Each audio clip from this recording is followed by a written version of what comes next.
What is up, everyone? ScrewAttack here, and today I'm going to be reacting to Android 18 versus Captain Marvel, Dragon Ball Z versus Marvel Comics, Death Battle by ScrewAttack. Now, I know little to nothing about both of these fighters, so hopefully I'll learn something. Anyway, let's get on to the video. Death Battle. I love a powerful woman. Even better, one that keeps getting stronger and stronger. And today, we've got two of them. Android 18, the deadly cyborg killer from Dragon Ball. And Captain Marvel, the hard-hitting, high-flying Avenger. He's Wiz and I'm Boomstick. And it's our job to analyze their weapons, armor, and skills to find out who would win a death battle. Awesome. This is going to be awesome. In the age 763, peace had returned to the Earth. Unsung heroes, led by the Super Saiyan Goku, had saved the world from an evil galactic tyrant. Everything seemed pretty hunky-dory until a mysterious time traveler showed up out of nowhere with a grave warning. In just 3 years' time, two deadly androids would rise up and ravage the Earth, all while wearing the mark of the long-forgotten Red Ribbon Army. This sounds like it's gonna get complicated real fast. To be brief, the Red Ribbon Army was the greatest military force ever known, even greater than the Earth's entire armed forces combined. Wow. Until a tiny monkey child named Goku strolled through and wrecked their shit. Dr. Nice. Gero, founder and lead scientist of the Red Ribbon Army, held a grudge against Goku for over 20 years. Like any mad scientist hell-bent on revenge, the good doctor got back to doing what he did best. Building murder bots. And so he designed some of his deadliest creations to date, Android 17 and Android 18. Great names, man. Great names. Though Android isn't that's entirely accurate. that's just creepy. 17 and 18 were actually humans once, siblings even. So that makes them cyborgs, that's pretty not cool. androids. You'd think a doctor with Gero's prestige would know the difference. Idiot. I'll just chalk it up to a classic case of revenge madness. That happens to the best of us. Android 18's real name is Lazuli, which sounds like some sort of Italian pasta dish. Kinda does. No wonder she kept the name 18 after brutally murdering her maker. Nice. Yeah, Android 18 and her brother were pretty unruly and a force to be reckoned with. Gero, even with his own cyborg body, didn't stand a chance. With nothing better to do, the twins set off to ravage the world as predicted. But this time, something changed. After witnessing the compassion of the heroes, including a bald, vertically challenged martial artist named Krillin, 18 had a change of heart and joined the good guys. She even wound up starting a family with Krillin. Wow. Nice! Give it up for Krillin! Not only is he punching above his bracket, but he's laying pipe above it as well. Plus, 18 doesn't really age, so that's a serious win.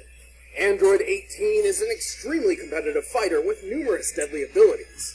Gero's programming stems from decades of military dominance, granting her incredible hand-to-hand combat skills and mechanically enhanced senses for superb situational awareness. Oh, that's pretty she's cool. got the strength to back it up. This chick can embed a person straight into the side of a cliff with a single smack, or Awesome. shoot explosions out of her hands.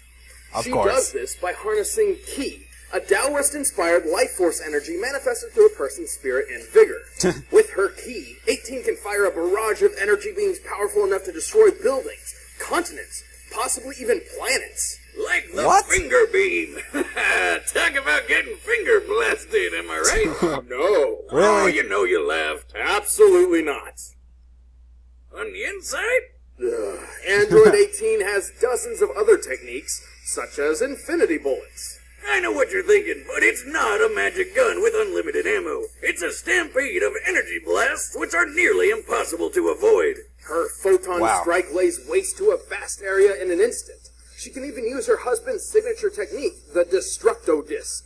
It's a buzzsaw made of pure energy. Why don't more Dragon Ball characters use that thing? Ki is just as much a defensive tool as well. Android 18 can enhance her strength, speed, and endurance with her energy, greatly surpassing the limitations of her physical body. Oh, That's yeah, pretty awesome. And she can fly. Of course. Unlike most Why am I not warriors, surprised? 18's energy supply stems from a sort of battery within. This system grants her a continuous and potentially endless supply of Ki. She'll never get tuckered out. In fact, one of her favorite combat strategies is wasting time to make her enemy exhausted, then moving in to finish him off. Wow. She's making him burn up all his energy and then she's going to attack him. Like many of Dr. Giro's other androids, it's even possible for 18 to steal her foe's energy for herself by absorbing it through her body, increasing her power and nullifying her opponent. So you can bet she'll always go the distance. Like Rocky Balboa, except, you know, way stronger and way prettier. 18 is tough enough to deflect Goku's Kamehameha attack even while he's in Super Saiyan Blue form. Also, she can kick hard enough to break Super Saiyan Vegeta's arm. Oh! What's so impressive about breaking an arm? You broke yours once just by falling out of your chair. You might have missed the Super Saiyan part there. Vegeta's extremely high ki levels improve his body to support an impressive amount of weight. Leading up to the fight, Vegeta was training in 450 times gravity, making his weight about 55,000 pounds. That means the tibia in his leg would be supporting over 40,000 pounds, the equivalent of 8 pickup trucks. Jesus Christ, Damn, man. I wish I had bones like that. I could fire so many bazookas. Never have to worry about falling down. That looks On awesome. top of that, she's able And to fun. use her constant supply of ki to easily match the speed of a Super Saiyan. We've previously established that an Ascended Super Saiyan can fly approximately 340,000 miles per hour, so it's reasonable to believe 18 can do the same. Man, this ki stuff is seriously awesome. Maybe I should start meditating or something. Do you even know how? Yeah, all I gotta do is get drunk and sit on the floor crisscross applesauce style, right? Easy. Wow. Sure. Anyway, just like Vegeta, Android 18's ki allows her to survive serious blows. She's even tanked the full brunt of a Super Saiyan ki blast, capable of obliterating an entire building without a scratch. Can't say the same for that sweet-ass jacket. Man, 18 is awesome. Awesome? But yes. can't she take a blow Unstoppable? from a spirit Not at all. bomb, is what I'm Android wondering. 18 is unfortunately susceptible to a number of weaknesses, including her own programming. Fearing her Of course. unruliness, Gero designed her with a remote shutdown system in place, one that both he and Krillin's friend Bulma were able to exploit. Wow, so this little thing will stop them, huh? On top of that, 18 has a reputation of being cold and apathetic.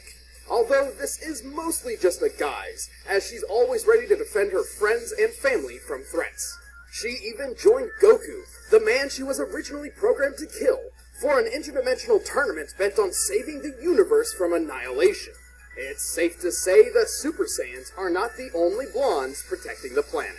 Believe Awesome. me, when she gets that look in her eye, you better hold on to your Dragon Balls. I know I'm being hard on you, but it's the only way you'll learn. Okay, she's pretty awesome. Captain Marvel has had many names in her career, but when she was born, she was simply Carol Danvers. Carol grew up in Boston and joined the Air Force to pay for college. She quickly flew to the top of their ranks before moving on to the Air Force Intelligence. Then she joined NASA. Damn, is her superpower just having really badass jobs? Wonder if she could give me a recommendation. Working at NASA was pretty cool until aliens attacked. Carol got caught in the middle of a massive battle between the Kree aliens and a Kree superhero named Mar-Vell, known to the world as Captain Marvel. Well, wait. Captain Marvel's secret identity is Mar-Vell? Somebody forgot to read Superheroes for Dummies. Anyway, during the battle, Carol got stuck in a machine called the Psych Magnetron, which exploded. Magnet. Luckily for her, this was one of those explosions that turns you into a superhero.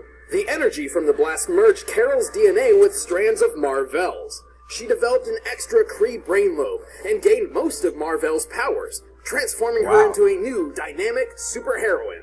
Except she didn't even realize it at You first. think that'll work in She'd real just life? black I out gotta at try random that. times and wake up to hear about a new suspiciously blonde superhero. Hey, Wiz, maybe I have a superhero side like this. I mean, I black out all the time. Boomstick, you don't have powers. You have a problem. Oh. Throughout her adventures, Carol went through several phases of superhero titles. First Miss Marvel, then Binary, then Warbird, then Miss Marvel again, until one day, Mar-Vell died. Oh. Dang. Here's to you, Mar-Vell. To honor her fallen friend, Carol Danvers took up his mantle, becoming the brand new Captain Marvel. Captain Okay. Marvel is unbelievably powerful, with superhuman strength and incredible durability. She learned how to fly planes in the Air Force, but now she could fly herself, and super fast. Speaking of which, through her time with the Air Force and as a member of the Avengers, she's received years of quality combat training. Not only can she hit hard, she can fire powerful concussive blasts of photon and stellar light energy from her hands, as well as create energy fields. As if all that weren't enough, Carol can open up an extra can of whoop-ass by absorbing energy. Absorbing anything from electricity to magic can make her even stronger. With these powers, Captain Marvel has done some pretty amazing things.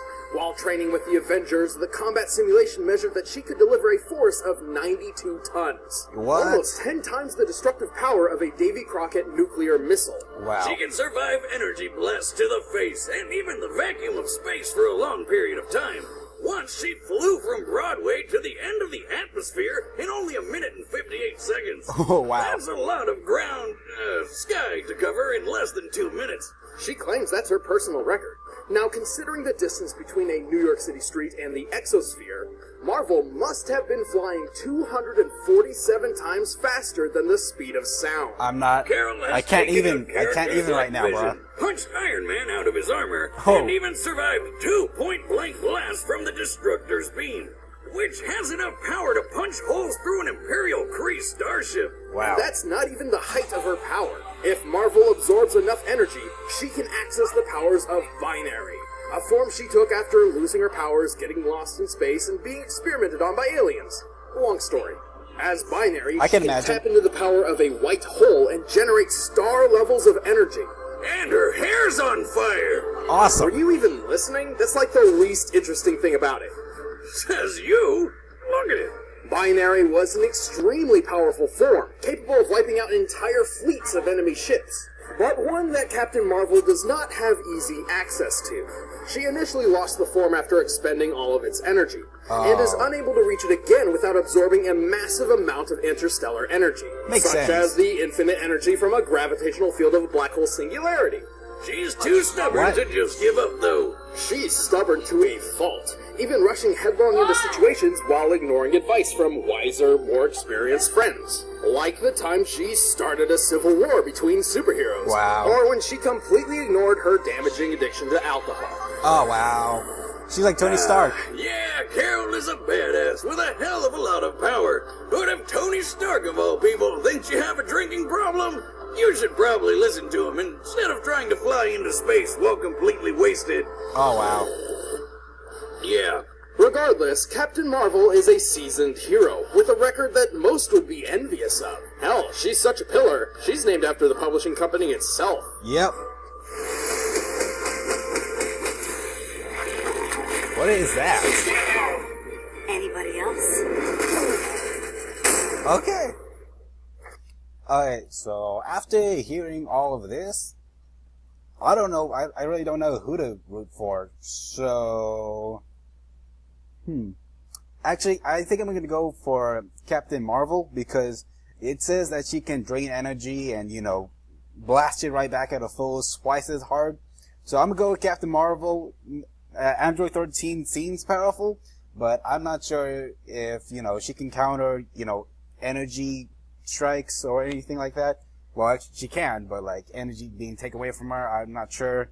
Who knows? Maybe she can buy her time and waste, you know, waste energy from Captain Marvel. So yeah, I'm going with, but you know, I'm going with Captain Marvel because she seems more. Well, they're both awesome. But I'm going with Captain Marvel, as I said. So yeah, let's get on to the fight.